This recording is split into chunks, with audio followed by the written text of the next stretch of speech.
الله الرحمن الرحيم. وعن أبي هريرة رضي الله تعالى عنه قال قال رسول الله صلى الله عليه وسلم: من أفطر يوما من رمضان من غير رخصة ولا مرض لم يقض به صوم الدهر كله وإن صامه. Abu Hurairah radiallahu ta'ala reports that Rasulullah sallallahu alayhi wa sallam said, whoever eats on a day of Ramadan without a valid reason or excuse or genuine illness acceptable in Sharia shall never be able to compensate for that day even by fasting for the rest of his life. Abu Hurairah radiallahu ta'ala reports that Rasulullah sallallahu alayhi wa sallam said, whoever eats on one day of Ramadan without a valid reason or excuse of genuine illness acceptable in Sharia shall never be able to compensate for that day even by fasting the rest of his life. The view of some ulama is that anybody has without any valid excuse failed to fast any day of Ramadan and dishonored it by eating, such a person can never compensate for this violation even by fasting for the rest of one's life. That person cannot compensate for this one day. Sayyidina Ali radiallahu anhu and others held the same view. However, the vast majority of ulama maintain that where one did not fast for one day of Ramadan, then one fast will suffice as compensation. On the other, when a person has started to fast in Ramadan and then breaks it during the day without any valid excuse, then according to Sharia, this person shall have to fast continuously for 2 months without a break in between, no matter what happens. The true virtue, blessings of Ramadan will never be attained. This is the meaning of the above hadith, that where a day of Ramadan has been lost without excuse, any number of fasts by the way of compensation will not bring back the true blessings of even one day of Ramadan. And the person who breaks the fast for no reason, no valid reason, he fasted and he breaks the fast of Ramadan, then he has to do kafara also. He has to keep one fast and he has to keep 2 months continuous fast. Then he cannot break a day in between the 2 months. He has to fast it for the whole 2 months, from Suhoor till Maghrib, every day for 2 months. And 2 Islamic months, not Gregorian months. This is all for those who keep the fast. How unfortunate and misguided are those who deny the fast and do not observe it at all. Fasting is one of the fundamental pillars of Islam. If somebody denies fasting, somebody doesn't fast, then he is a sinner. But if somebody denies the fast, then he comes out of all of Islam. First and foremost, the oneness of Allah and Rasulullah sallallahu alaihi wasallam being the messenger of Allah. Thereafter, the 4 famous pillars: Salah, Fast, Zakat, and Hajj. How many Muslims do we find who are counted amongst the Muslims yet cannot even uphold one of these 5? In official papers and census, they will be recorded as Muslims, but in Allah's sight, they cannot be counted as such. Ibn Abbas radiallahu anhu relates in a hadith stating Islam is based on 3 principles: the Shahada, number 2, the Salah, and number 3, the Fast. Whoever fails to uphold any of these is a disbeliever, and it is permissible to give him capital punishment. As to regard the latter part of the hadith, the ulama say that one only becomes disbeliever when, together with upholding a principle, they also deny its necessity or it being a principle. No matter what interpretation is given, the fact remains that Rasulullah spoke against such people with utmost vehemence. Hence, those who fail to keep up their fara'id of deen should indeed fear Allah's wrath. No one can escape death, and the pleasure and comfort of this life are shortly. Only obedience to His command can save us. There are those who are ignorant ones who don't fast at all.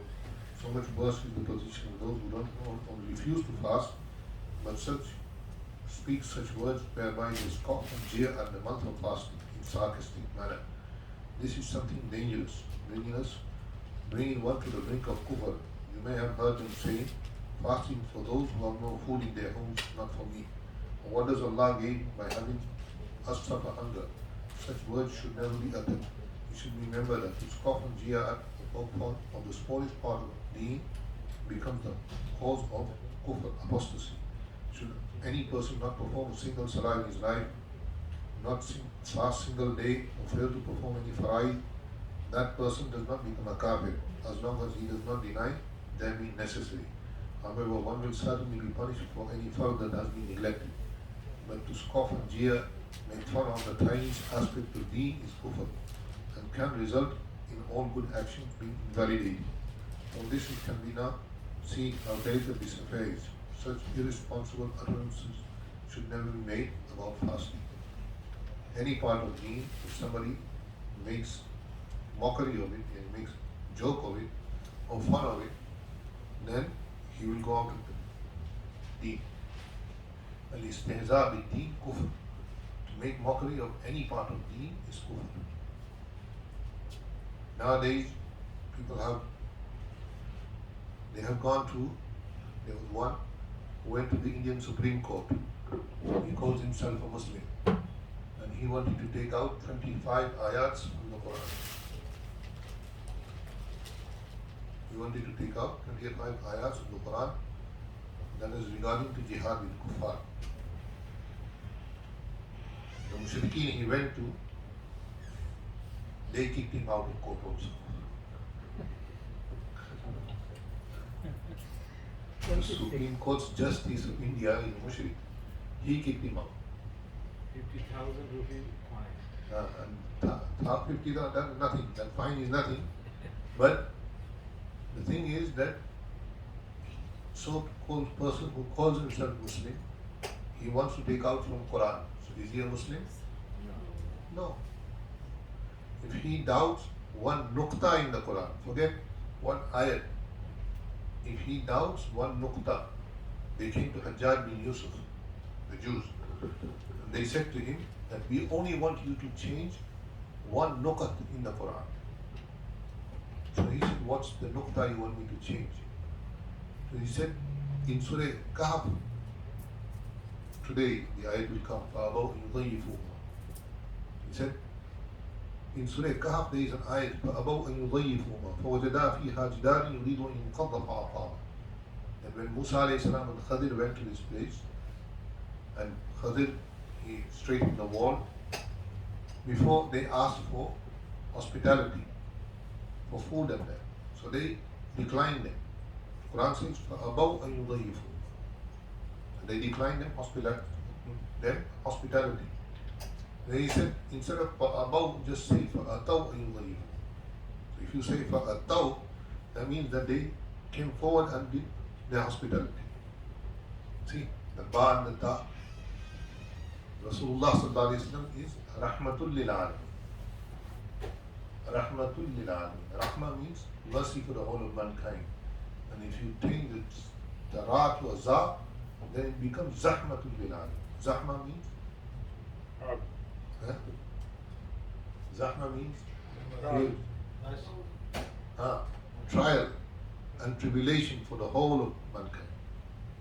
So Rahma and Zahma, just one Ra, one Nukta makes a whole difference. In a share, a shair said, سَقَاكَ أَبُو بَكْرٍ بِكَأْسٍ رَدِيئَةٍ فَانْهَلَكَ الْمَعْمُورُ فِيهَا فَتَحَلَّقَ.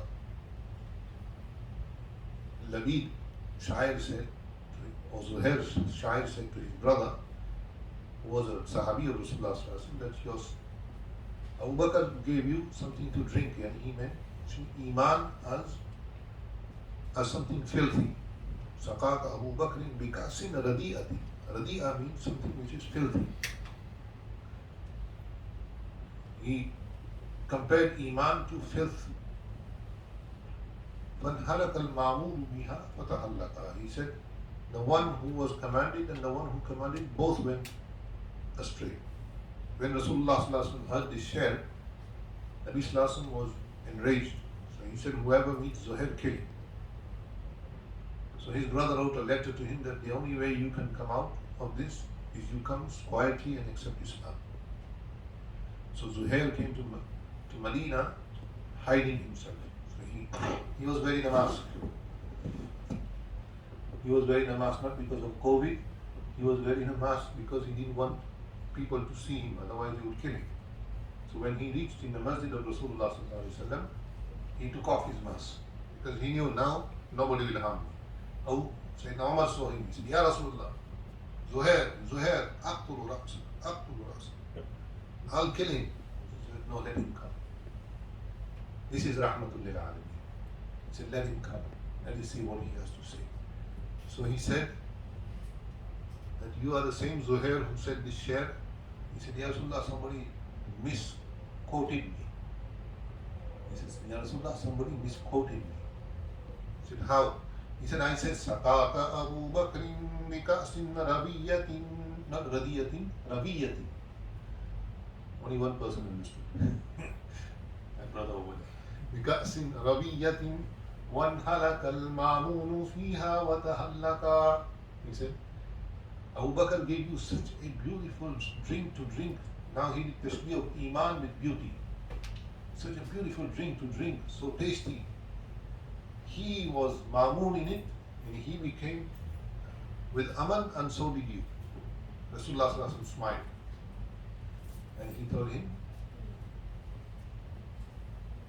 he said, Ya Rasulullah, I've come to say, Ashhadu an la ilaha illallah wa ashhadu annaka Muhammadan Rasulullah. And he accepted Islam. So one nuqta changes the whole meaning.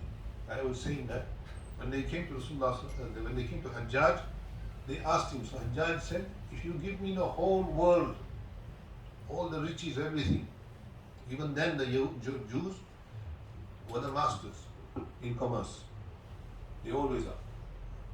So if you give me everything, Rothschild, Goldstein, gold, all these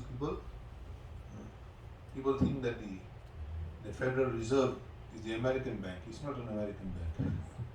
Federal Reserve is owned by 7 or 8 families. And they're all Jewish.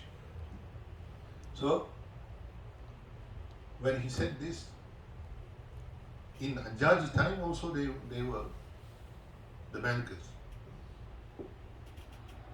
So Hajjaj said, you give me everything, but I cannot change that ba to ta. About to fa'ataw, I cannot change it.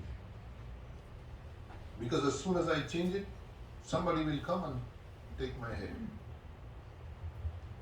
And Hajjaj, the zalim, known tyrant, even he knew that people will forgive him, they will let him go for killing ulama, sulaha, sahaba, he killed sahaba. But they will not allow him to get away with one nuqta of the Quran. And that stands today also. That whatever the kufr does, whatever shirk does, they can do. But when they say that they want to change Quran, that cannot happen. That cannot happen. So even in America, Alhamdulillah, even in America, Alhamdulillah, there are children who are becoming Hufaz of Quran. This is not my doing, not your doing, this is Allah's doing. Allah Ta'ala looks after the Quran. And if you don't send your children to become Hafiz, I swear by Allah, listen to me very carefully, all of you. If you don't make your children Hafiz of Quran, Allah will make the non-Muslims into Muslims and make their children Hafiz of Quran. I have seen this also. A Jamaat came from Baton Rouge. Baton Rouge is in Louisiana. I remember the brother's name. His name is brother Muhammad Farooq or Umar Farooq. He's an African American brother. MashaAllah, he has more than 12 children. 12 sons, and he has maybe the same amount of daughters, all from one wife. So he brought 11 of his sons in Jamaat. The Jamaat was from just one family. There was only one guy who wasn't from the family. And one of those kids, he recited Quran. And subhanallah, when I heard his Quran, I knew that if nobody makes Hafiz of Quran, Allah will make these African American people Hafiz of Quran. He will make them Muslims and they will become Hafiz of Quran. And they will teach Quran. In Miami Gardens, there is a family, African American family. I think he has 2 sons and 3 daughters, or 2 sons, 2 daughters. MashaAllah. Both sons are Hafiz, both daughters are Hafiz. I don't know his name. Ayman. He's the grandfather. Both sons are Hafiz, both daughters are Hafiz. And if you listen to their Quran, hush, you will be amazed at how beautiful they read. They read better than Arabs. They read better than Arabs. And it's not their language. They read better than us. It's not their language. So Allah Ta'ala looks after His Quran. And Allah will look after it. So Alhamdulillah, if you make your children Hufaz of Quran, make niyyah. Some of them have grown up, no problem. Allah will make your grandchildren Hafiz of Quran. And I'll tell you about this kid here. Farhan. Not to praise him, I'm praising his grandfather who passed away. His grandfather used to cry to Allah that, "Oh Allah, I don't have no children who Hafiz Quran. Oh Allah, make my grandchildren Hafiz of Quran." He did not see him become Hafiz of Quran, but Allah accepted his dua. Allah accepted his dua. We have a HIFZ program here.